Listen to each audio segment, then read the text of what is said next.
Some people say it's hard to believe that the moon landings were fake. I say it's hard to believe that they were real. What NASA is claiming is that they went 1,000 times farther than they can go today with 50-year-older technology on the very first attempt with 1/millionth the computing power in all of NASA than is in a cell phone. All the proof that you need that the moon landings are fake is in this one picture.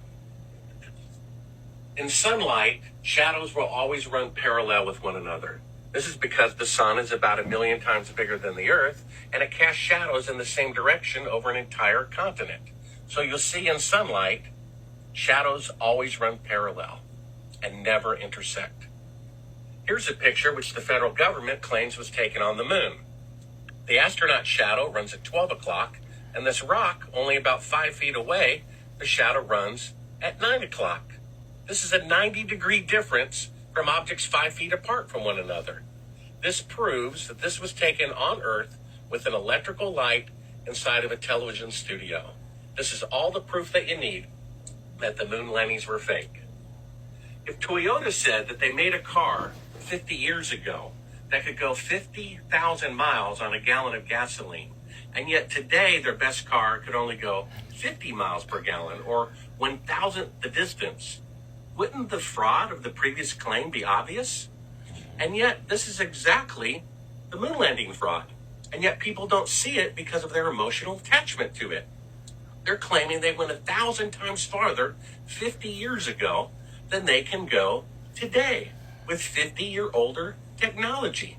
That doesn't make any sense. It's the only time in history that a technological achievement like the automobile or the airplane or nuclear power, that no nation on Earth could repeat it 50 years later, when in fact it should be 100 times greater 50 years later. If they could go to the moon with 1960s technology, men would be in another solar system by now. Men would have walked on Mars 10 years later, 40 years ago, which never happened. And there would be bases on the moon there today, of which there are none. It's the only time in the history of the world that technology that cost $175 billion was deliberately destroyed afterwards.